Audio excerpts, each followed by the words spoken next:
Weekly Content Original presents Lucifer.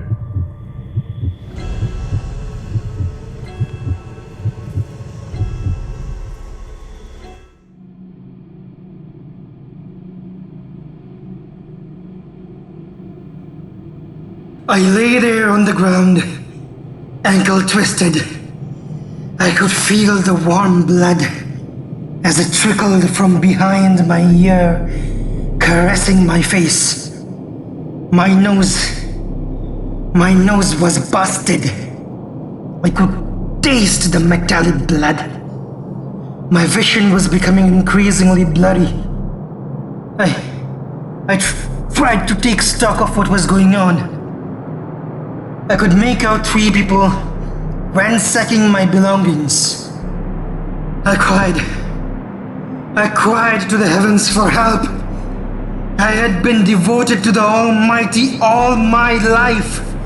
I needed Him. I needed Him now. Lord, save me. Save me, my Lord. Save me. Shut up, you filthy son of a... Keep quiet. Keep quiet. The neighbors, they will hear you. Keep quiet.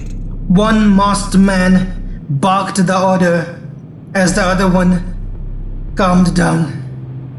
The third kept rummaging through my things, undoubtedly looking for it. I had found it one day while tilling my land. I was just going about my business, tilling my land, mixing fertilizers, checking if the crops were healthy. A usual day in a farmer's life. The sun was blazing down, a rather sultry day.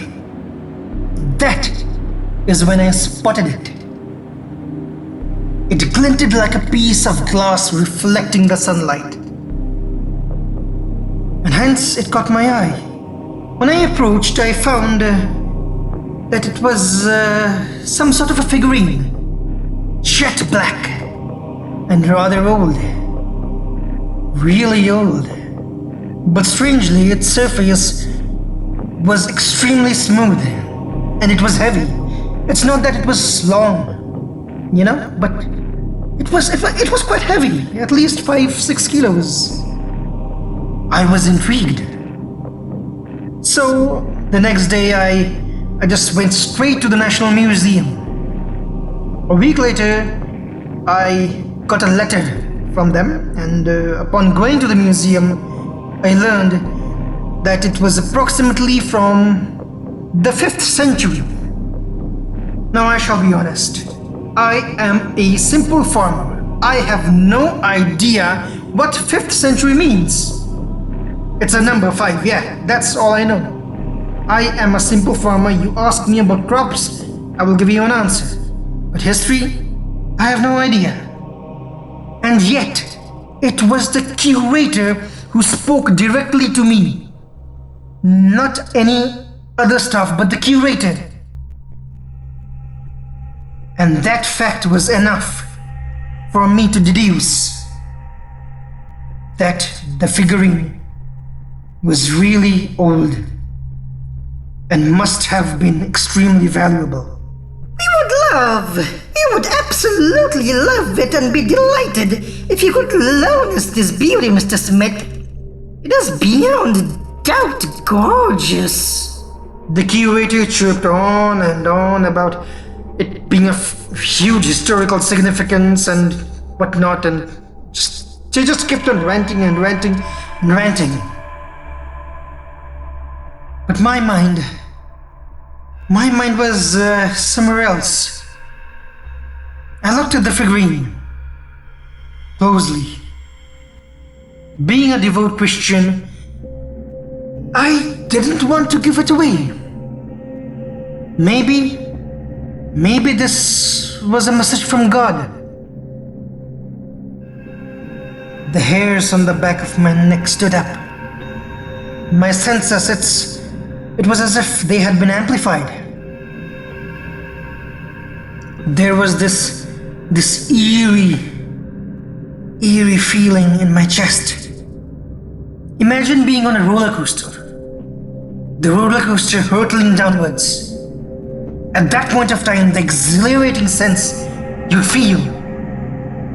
That was my moment. That was my emotion at that exact moment. I was afraid, yeah. But at the same moment, I was excited. I stood up. I think I will hold on to this. Thank you. Thank you for taking a look, though. I shook his hand and left. You are making a mistake, Mr. Smith. People of all sorts, they get wind of such valuable artifacts. Who knows what might happen? Stay safe. Ciao. I returned and I just kept on pondering over what Stephen had insinuated.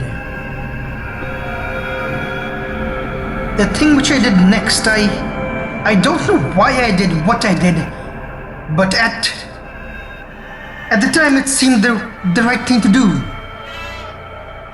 I went to the barn, I hid the jet black figurine right next to where the goats were.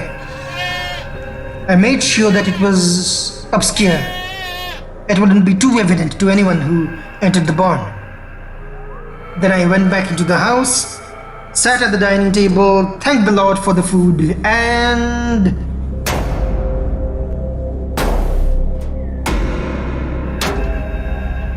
bang! A hard object hit me. It hit me hard. Really, really hard. Momentarily I was deaf. The room seemed to spin. I kept dangling between consciousness and unconsciousness. My vision got blurred. I stood up, but I was thrust back onto the chair. I twisted my ankle and along with the chair crashed hard onto the floor, right on my face. You should have taken the offer, Mr. Smith. Save me! Save me! Save me, my lord! Save me! I cried to the heavens for help. I cried for a divine intervention, hoping that anyone from above would help me, would hear me. Save me. Save me. Save me, please. Lord, save me. Someone did hear me, but it was not from above. As above, so below.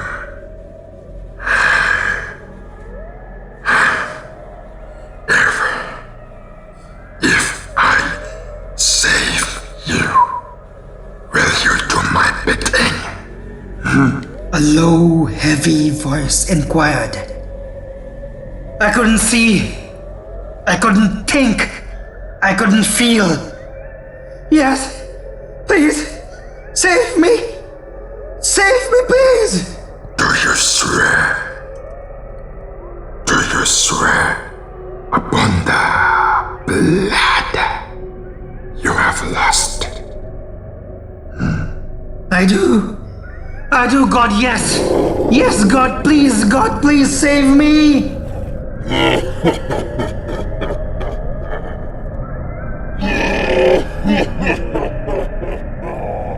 A shrill laughter, which chilled me to the bones, even in that state. But all I could think of is to survive. Save me. Please help me, please help me.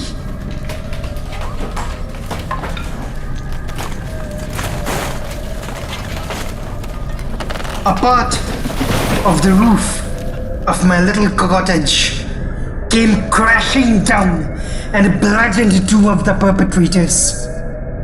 The third one, he was taken aback. He was so shocked that he leaped backwards, stepped on my knee, lost his balance, and fell headfirst onto the dining table.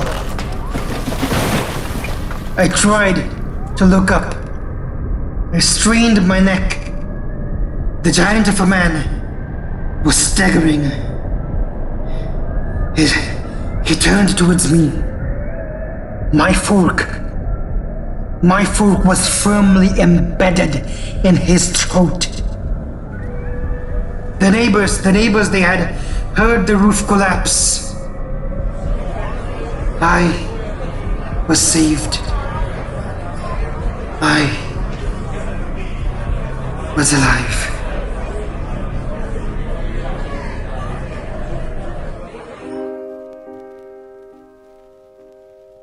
Two weeks later, I was back home.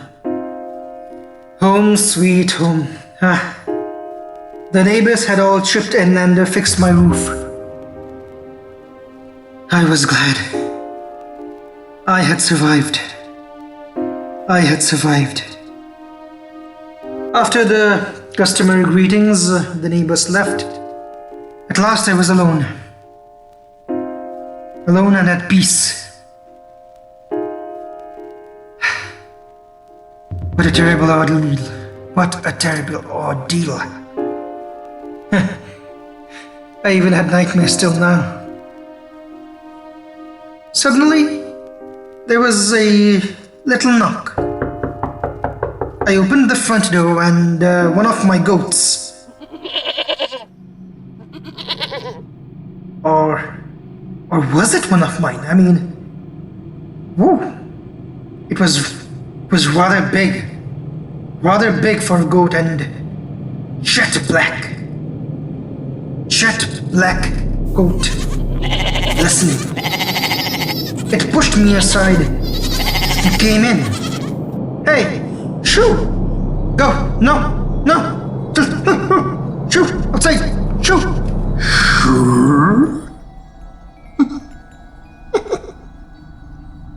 No.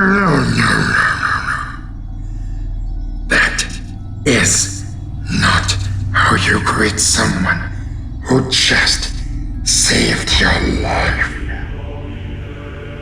By the way, good job finding my figurine.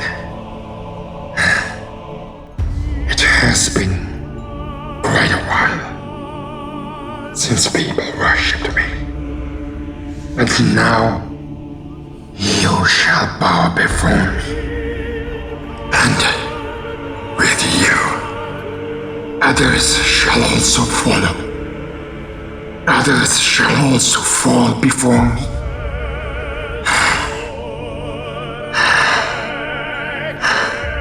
And with it,